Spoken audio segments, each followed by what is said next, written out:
오늘 안에 해결해야 할 지출이 생겼는데 통장에 남아있는 금액은 애매하고 대출은 이미 여러 번 막힌 상태라면 어떤 선택을 떠올리게 될까요? 이런 상황을 몇 번 겪고 나면 아예 대출부터 생각하지 않게 되는 분들도 점점 늘고 있습니다.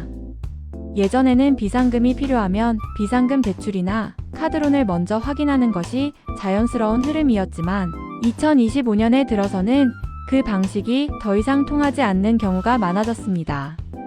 은행 앱에서는 여전히 간단해 보이지만 실제 심사는 소득 증빙, 신용 점수, 기존 대출 여부 중 하나만 걸려도 바로 거절되는 구조로 바뀌었고 그 결과 당장 급한 자금을 마련하지 못해 답답함을 느끼는 사람들이 늘어난 상황입니다. 특히 사회초년생이나 프리랜서, 무직자처럼 소득이 일정하지 않은 경우에는 소액의 비상금조차 승인받기 어려운 일이 반복되고 있습니다. 카카오뱅크, 토스뱅크, K뱅크 같은 인터넷 은행도 초기와 달리 심사 기준을 상당히 보수적으로 운영하고 있기 때문에 이제 비상금 대출은 누구나 이용할 수 있는 상품이라기보다는 조건이 맞는 사람만 가능한 선택지가 되어버렸다고 봐야 합니다. 이런 환경 속에서 최근 다시 언급되기 시작한 방식이 바로 소액결제 현금화입니다. 예전에는 위험하다는 인식이 먼저였지만 대출 문턱이 지나치게 높아진 지금 상황에서는 단기적으로 자금이 필요한 경우 현실적인 대안으로 검토하는 사람들이 늘어나고 있습니다. 이 방식의 핵심은 새로운 대출을 받는 것이 아니라 이미 본인 명의 휴대폰에 설정되어 있는 소액 결제 한도를 활용한다는 점입니다.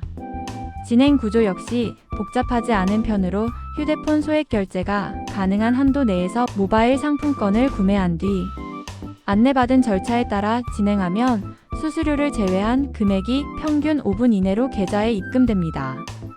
이 과정에서 신용조회가 발생하지 않고 금융권 대출 기록에도 남지 않기 때문에 신용점수에 영향을 주지 않는다는 점이 기존 대출과 가장 큰 차이로 꼽힙니다. 그래서 최근에는 카드론 기록을 남기기 부담스러운 분들이나 비상금 대출이 반복적으로 거절된 분들이 소액결제 현금화를 하나의 선택지로 고려하는 경우가 많아졌습니다. 무직자나 프리랜서, 대학생처럼 금융권 대출 접근이 쉽지 않은 상황에서도 휴대폰 결제 한도만 정상적으로 유지되고 있다면 검토해 볼 수 있다는 점에서 접근성이 높다는 평가를 받습니다.